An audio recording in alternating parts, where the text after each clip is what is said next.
Bonjour tout le monde, mon nom est Myriam Dumont-Breton, je suis chargée au développement durable à la coopérative horticole Groupex. Pour ce deuxième épisode du balado Le coin du développement durable, on reçoit Sarah Bédard des fermes Bédard-Blouin situées à Beauport.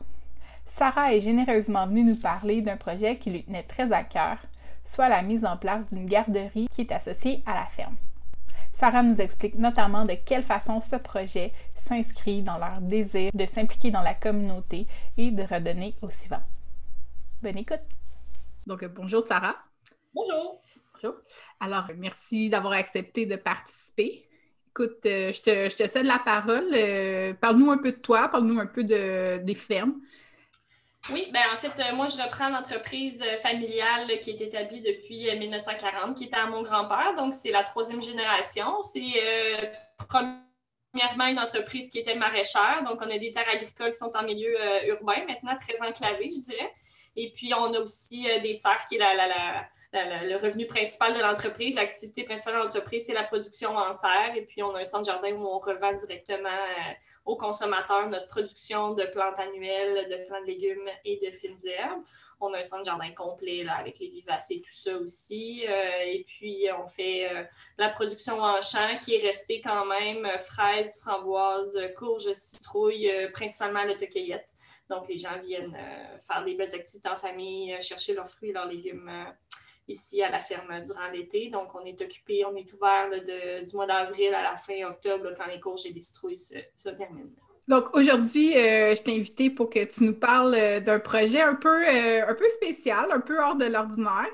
Vous vous êtes associé avec un CPE, si je ne me trompe pas, pour mettre en place un CPE sur les terrains de la ferme pour que les enfants, en fait, aient accès à un grand terrain de jeu. Est-ce que tu peux nous parler un petit peu de ce projet-là?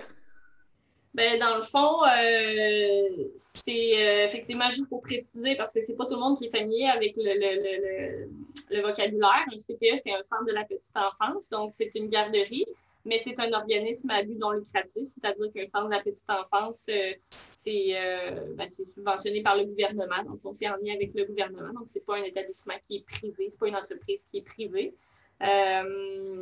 Et ça prend toute son importance, je dirais, parce que dans le fond, c'est accessible à tous. Okay.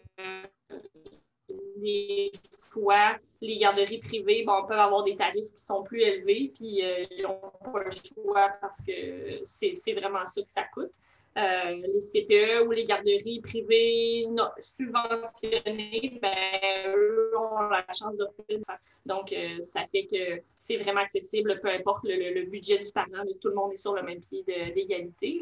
Ça, c'était bien, bien important, je dirais, dans les valeurs de base là, quand on a parti le projet. En fait, quand on a parti le projet, ça devait être une garderie privée parce qu'à ce moment-là, il n'y avait pas d'ouverture de permis. Le gouvernement ne donnait plus de place pour augmenter le nombre de places en centre de la petite enfance, justement. Donc, quand j'ai eu l'idée de ça, il y avait seulement une issue, puis c'était de partir un projet privé. Donc, j'ai commencé toutes les démarches dans cette optique-là. Puis, par exemple, ça me chatouillait au niveau des valeurs là, quand j'ai fait les chiffres et tout ça, puis je voyais que j'aurais dû charger un montant de 50 à 60 $ par jour pour arriver aux parents. Ça me dérangeait. Là. Ça me dérangeait beaucoup parce que je voulais que ça profite pas principalement, mais oui, je pourrais dire principalement des enfants qui autrement n'ont pas accès à cette nature-là, ce plein air-là. Donc, ça venait un peu comme gâcher un peu mon idée, là, si je peux dire. Et puis, au fil des démarches et tout ça, on a fini par être mis en contact. Moi, je lance ça dans l'univers. Là, quand j'ai une idée, j'en parle. Je me dis à un moment donné, il y a quelqu'un qui va entendre, puis qui connaît quelqu'un, puis les choses vont se placer. Puis j'y croyais tellement que je le savais que ça allait finir par se passer. Puis, effectivement, ce jour-là, c'est passé. Dans le fond, il y a un centre de la petite enfance qui avait, qui avaient le permis pour développer un 75 places, mais qui n'avait pas l'endroit pour le faire. Puis nous, on avait l'endroit, mais on n'avait pas de permis. Fait que, le match parfait. C'est ça a fait c'était vraiment merveilleux. Fait que, puis aussi, ben, c'est sûr que le défi principal d'un projet privé, moi, j'ai déjà la ferme qui est déjà mon emploi à plus que temps plein. Là, donc, de se lancer dans la gestion d'une garderie, d'un centre de la petite enfance, c'était pas ma tasse de thé. Puis, c'est sûr et certain que tu peux engager des gens pour gérer tout ça, mais ultimement, quand c'est privé, ben, ça te revient toujours sur les épaules au final quand ça se passe pas bien, tout ça. Là. Donc, il y avait cet aspect-là qui était très majeur là, dans le choix aussi d'y aller avec un centre de la petite enfance pour qui c'est leur force principale, administrer une garderie. Là. Donc, c'est un partenariat qui s'est créé comme ça, en fait, qu'on met nos forces vraiment à profit chacun de notre côté. Là. Donc, nous, on a construit la bâtisse, on a construit l'établissement en travaillant toujours avec les CPE parce que c'est eux qui vivent dedans. Donc, c'était ça le but aussi, c'était pas juste de dire on construit une bâtisse, puis voici, organisez-vous avec ce qu'on vous a fait. Là. C'était vraiment de travailler en partenariat avec eux pour avoir quelque chose qui leur ressemble et qui convient à leurs besoins. Et puis, donc, on est locataire, en fait. On leur prête la bâtisse, on leur loue la bâtisse. Et les enfants ont accès aux terres agricoles et aux terres forestières de la ferme. Wow! Quand même! Quel projet! Oui, c'est un beau projet. Oui, c'est parti d'où un peu cette idée-là de mettre en place une garderie à côté, de s'associer avec à la ferme? Ben, des fois, les fils se touchent. Là. Moi, c'est ça. Des fois, je suis quelqu'un qui a beaucoup d'idées. La tête ne m'arrête pas. Puis, à un moment donné, quand on a des enfants, des fois, il y a des nouvelles idées qui surviennent. Puis, nos valeurs prennent encore plus d'importance. Puis, j'étais plus au fait de ce qui se passait avec la petite enfance, puis les garderies, tout ça. Puis, ça me dérangeait beaucoup de voir, puis ça me dérange encore aujourd'hui, là, toute la place que la technologie a pris par rapport aux jeux extérieurs et aux jeux libres. C'était vraiment très préoccupant, puis ça l'est encore vraiment beaucoup là, pour moi. Là. J'étais un peu nostalgique de mon enfance, qu'on jouait dehors, puis il fallait que nos parents nous tirent dessus pour nous rentrer. Puis aujourd'hui, de voir que les jeunes étaient très inactifs, toujours plugués là, devant une tablette, la télé, tout ça, puis qui manquait toute cette beauté-là d'apprentissage à l'extérieur. Puis en faisant des recherches et tout ça, je suis tombée sur une femme qui avait parti un milieu familial sur sa ferme, sur la ferme de son conjoint, je pense. J'ai vu dans la terre de chez nous. J'ai lu ça. C'est parti de cet article-là que j'ai lu. Puis au même moment, on a acheté une bande de terre agricole sur laquelle il y avait une maison. Fait que quand les filles se sont touchées, là, je me suis dit, on pourrait faire une garderie sur la ferme, ça serait malade. Là. Moi et mon frère, on est en train de fonder notre famille. Il y a des employés qui commencent à avoir des enfants aussi. Fait qu'il y en a une qui me dit justement un peu par hasard, hey, on commence à avoir assez d'enfants sur la ferme, on aura assez d'enfants pour se partir une garderie. Puis là, tout ça, c'est comme passé en même temps. Puis là, je dis oui, faut qu'il y ait une garderie sur la ferme. Ça venait justement toucher aux valeurs qui me dérangeaient, les aspects par rapport à la petite enfance qui me dérangeaient. Fait que c'est vraiment parti de là. Puis, comme on avait la maison, mon frère l'a habité quelque temps, puis à un moment donné, il a décidé de se construire, donc la maison était rendue libre. Puis, tout s'est passé à ce moment-là. Je dis, là, il faut qu'on fasse ça avec ça. J'avoue que ma famille m'a laissé faire mes démarches et tout ça. C'est ça, ça n'a pas été toujours facile. Mais finalement, quand on a rencontré CPE, là, c'est vraiment là que ça s'est confirmé, là, que ça serait plus facile de faire un projet de cette manière-là. Puis aussi, c'est sûr que c'est venu du fait que je considère que nous avons été, mes frères et moi, extrêmement chanceux de grandir dans un milieu comme ça. Puis je voulais qu'il y en ait d'autres qui puissent profiter d'un milieu aussi beau, aussi paisible et riche en apprentissage. Fait que je voulais redonner au suivant, là, carrément. Je me suis dit, je veux pas garder ça juste pour mes enfants, je veux qu'il y en ait d'autres. Puis je pense que les gens en ont besoin. Puis c'est arrivé aussi dans un moment, puis qui est encore, en ce moment, on le voit bien, là, il y a un retour à la terre. Les gens, on dirait qu'on a comme touché le fond là, avec toute la technologie, des enfants inactifs et tout ça, les mauvaises habitudes de vie. On dirait qu'on retourne là, tranquillement à la base, à ce qui est autour de nous. Fait que je sens que les gens en ont besoin, puis force est de constater que oui, parce qu'avec la quantité quand on a annoncé le projet, avec la quantité de courriels, de messengers, de témoignages qu'on a reçus là, des gens qui voulaient venir. Malheureusement, il y a juste 75 places. Là. J'aurais pu en avoir 500, mais il y avait juste 75 places. Il y a une limite à un moment donné. Là. Mais on sent qu'il y a vraiment un besoin. Là. Il y a vraiment un besoin. C'est quoi justement, c'est quoi les bienfaits pour les enfants de se retrouver en nature comme ça? T'sais, oui, tu me parlais de déconnexion puis de pouvoir jouer dans la nature, là, mais c'est quoi les bienfaits pour eux? Ben, je dirais que, encore là, tu sais, je suis pas éducatrice, je suis pas calée en développement de l'enfant, j'ai pas fait de formation là-dedans. Par contre, moi-même, mes enfants sont plus que souvent autrement dans la nature, puis je suis quand même assez près de la garderie, je sors avec eux quand même assez régulièrement pour avoir mes propres observations qui sont aucunement scientifiques et basées sur des études, là. Mais ce que j'observe moi personnellement, on dirait que quand on est en nature, le beat est lent. Hein? La nature, c'est lent. C'est rarement rapide, là, la nature. Puis on est tellement à l'opposé de notre beat de vie qui est accéléré qu'on a tendance à prendre un peu ce beat-là quand on se retrouve en nature.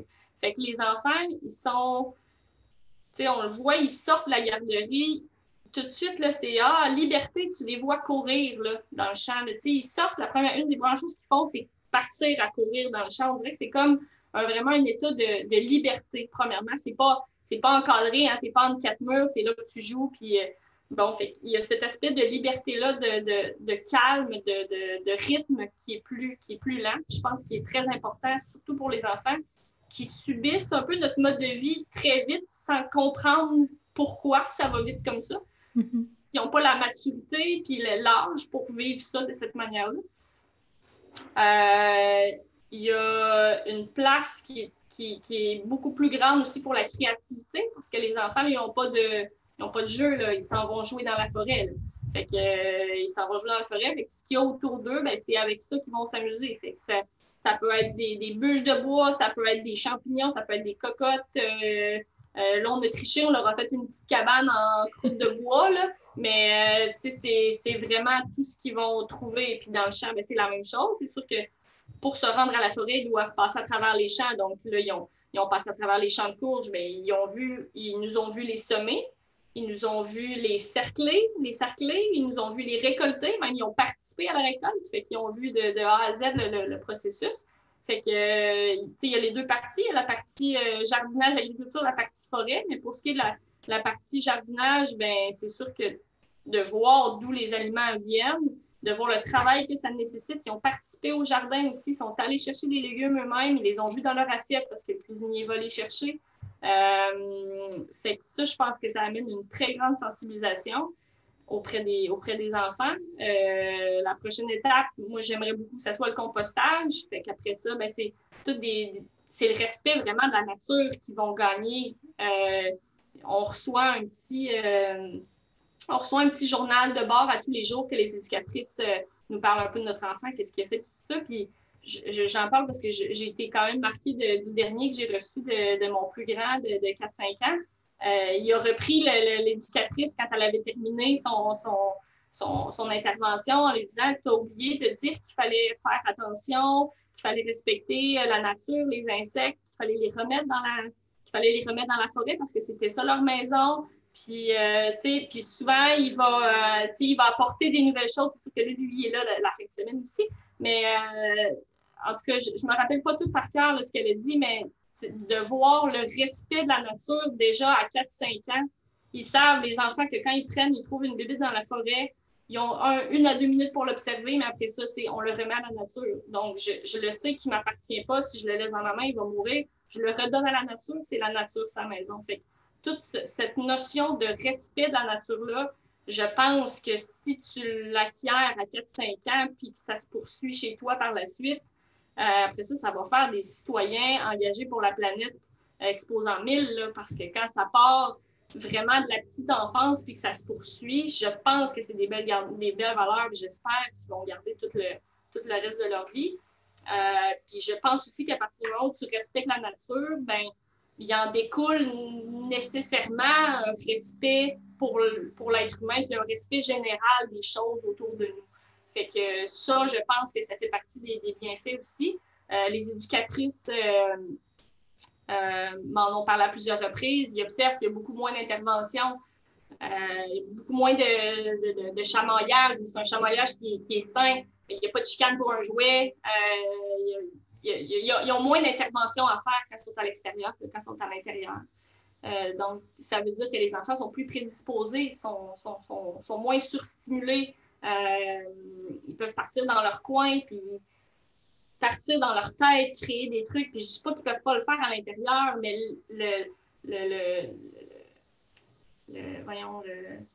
l'endroit est propice à ça, finalement. Ça laisse place à leur créativité. Ils n'ont pas le choix de... Exactement. Puis l'autre aspect qui est très important de la pédagogie par la nature, c'est la tolérance au risque. Ça, c'est une autre chose qui me chicotait beaucoup quand j'ai commencé à avoir des enfants, puis j'observais autour de moi la surprotection qu'on a avec les enfants. On ne veut plus qu'ils se salissent, on ne veut plus qu'ils se fassent mal, on ne veut plus qu'ils grimpent trop haut, on veut plus qu'ils prennent aucun risque, en fait, là, pour beaucoup de gens. Ben là, en nature, il y a une saine tolérance au risque. C'est-à-dire que l'enfant a une certaine liberté d'expérimenter son niveau où il est à l'aise.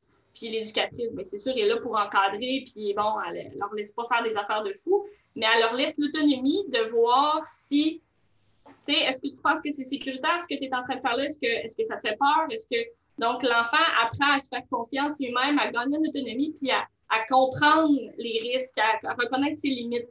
Puis ça, je pense que c'est au lieu que ce soit nous qui imposions les limites, que l'enfant commence à connaître ses limites à lui, bien ça, c'est un super bel apprentissage. De laisser des enfants jouer dans la boue, il y a quelque chose de plus naturel. Mais pourquoi on ne le fait plus? C'est tout cet éloignement-là. C'est tellement simple. On a tout à côté de nous autres. Moi, c'est la simplicité de ça qui m'émerveille en même temps, mais qui me dérange. Je comprends pas pourquoi on s'est tellement éloigné de ça alors que c'est à côté de nous et c'est si simple. Pourquoi créer toutes sortes d'applications sur des tablettes pour faire apprendre aux enfants?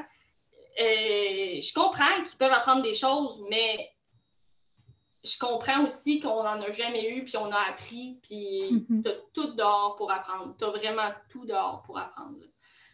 Puis ça les prédispose physiquement aussi, là. Après avoir passé une matinée là, à se promener dans le champ puis la forêt là, à n'importe quelle intempérie, là, c'est sûr qu'ils ne partent pas là, quand il fait moins 40, ils ont quand même des règles, mais même s'il y a une petite pluie, tout ça, ils peuvent sortir quand même. Ils apprennent à vivre avec la nature et ils apprennent à s'habiller convenablement.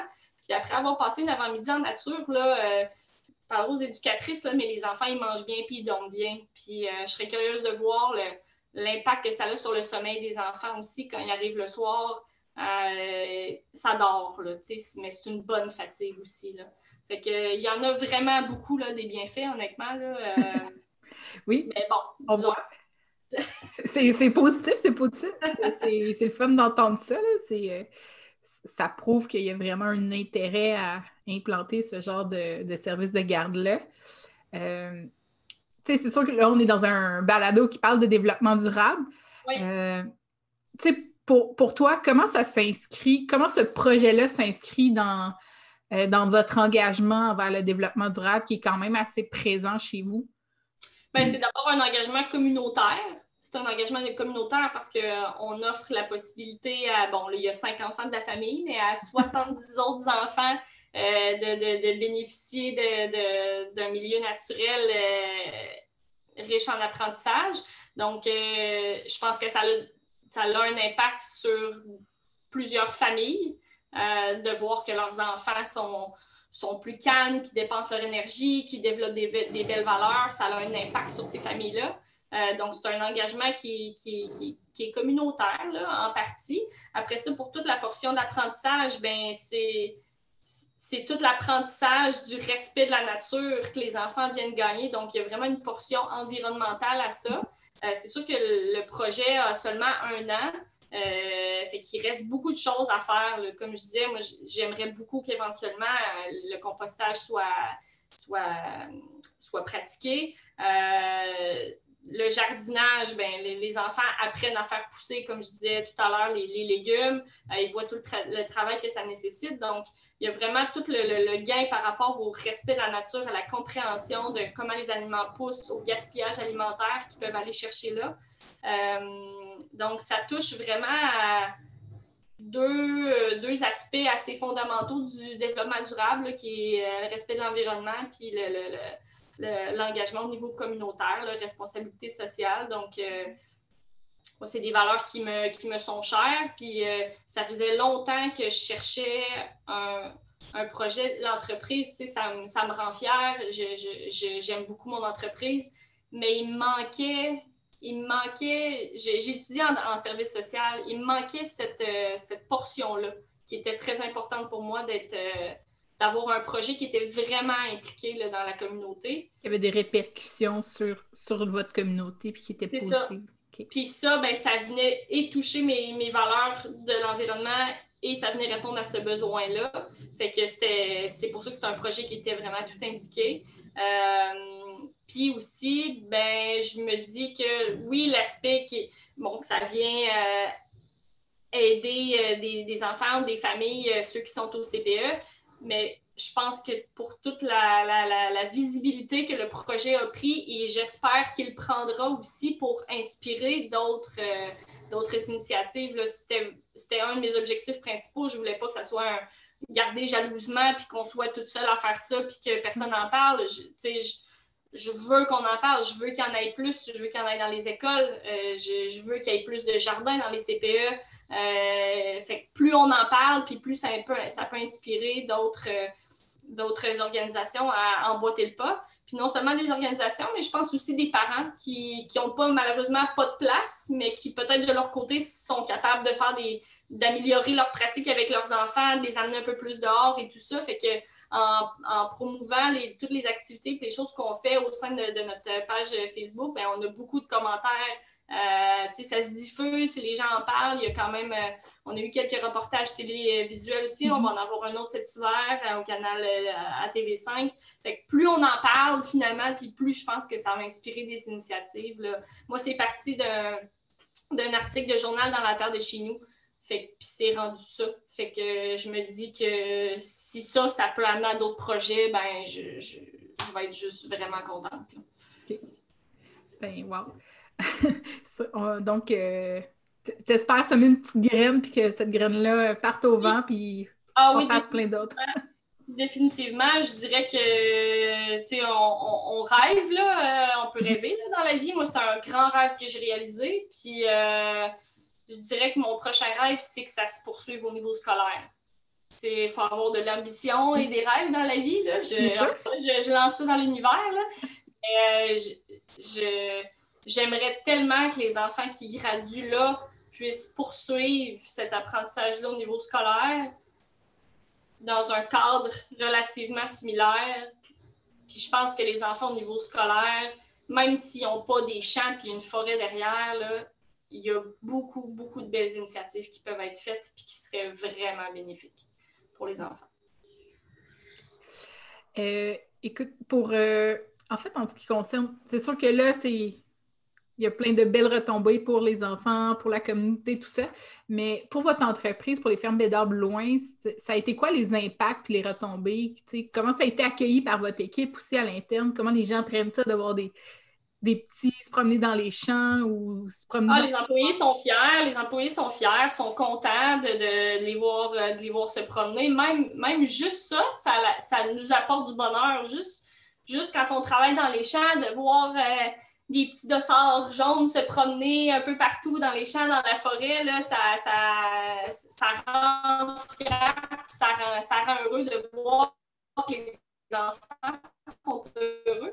Tomber sur la visibilité de l'entreprise, évidemment, là, parce que il y a des gens qui ne nous connaissaient pas, qui ont vu un reportage, qui ont vu un article dans le journal, qui ont vu un post Facebook ou quoi que ce soit qui parlait de ça. Fait qu'il y a des clients, carrément, là, qui nous ont dit, on a entendu parler de votre projet, c'est tellement beau, donc ils ne nous connaissaient pas autrement. Donc, ça a eu un impact au niveau des clients.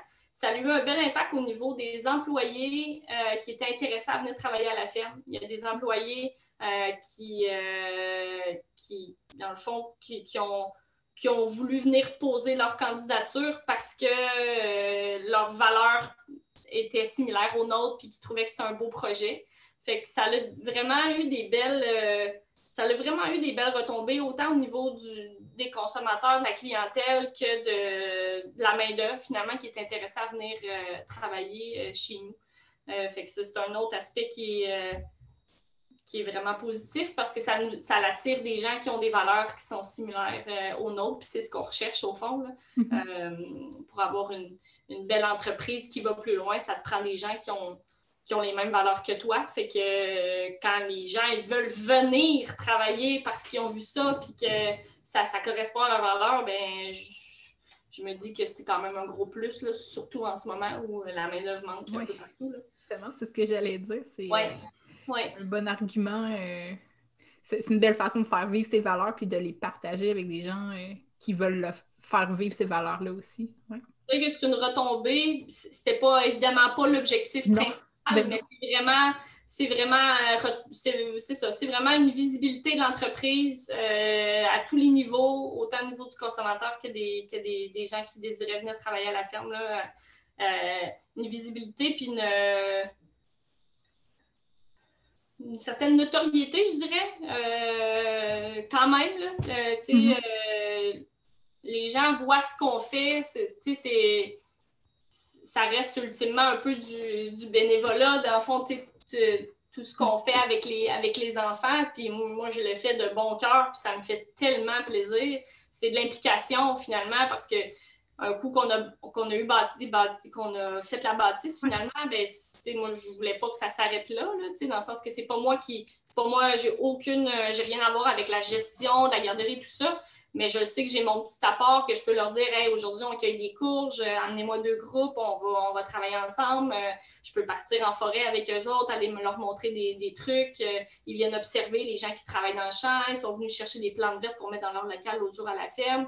Fait que c'est vraiment un partenariat. Dans le fond, nous, on leur partage nos richesses. Puis, eux, ils s'occupent de nos enfants, finalement. Ils s'occupent de gérer. C'est une belle coopération. C'est vraiment une belle coopération. Puis autant au niveau des ressources, là, on vient d'agrandir le jardin. On a plus de 300 pieds carrés de jardin. Tant que la garderie s'appelle les pouces verts, il faut quand même jardiner un peu. Ouais. Dans le fond, nous, on en fait une partie la fin de semaine. On a des ressources qui sont disponibles via la ferme qu'on est capable de leur mettre à profit. Le tracteur, pour nous, ça prend 2 secondes d'aller le porter, mais c'est sûr qu'un CPE qui est en plein milieu de la ville, c'est un peu plus compliqué, il faut qu'ils payent pour tous ces travaux-là. Fait que il y a cet aspect-là vraiment de partenariat qui est vraiment le fun parce qu'on peut leur faire profiter de nos ressources aussi, puis de notre matériel, puis de notre équipement là, dans une certaine mesure. C'est drôle parce que ça me faisait réfléchir, puis je me disais, ça irait tellement bien si chaque entreprise s'associait avec un organisme. Il y a toujours des choses qu'on peut donner, qu'on peut acheter pour moins cher, qu'on peut prêter à des gens des organismes qui ont moins de ressources finalement. Puis nous, on en a beaucoup. C'est sûr que l'entreprise va bien. Moi, je comprends qu'il faut que ton entreprise aille bien. Mais même à ça, juste, c'est tellement valorisant de redonner. Puis tu sais que ça fait une différence pour un organisme qui n'a pas beaucoup de moyens.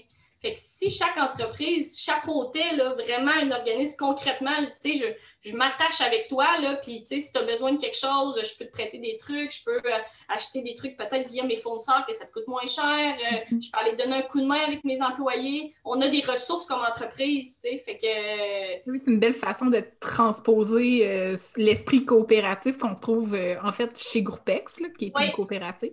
Ça, tout à fait. C'est le fun. Puis c'est pas toujours tu as raison, tu sais, ça n'a pas toujours besoin d'être un montant d'argent qu'on remet à une entreprise. Ça peut être de partager ses ressources, de partager ses contacts, de partager ses connaissances, tu as raison.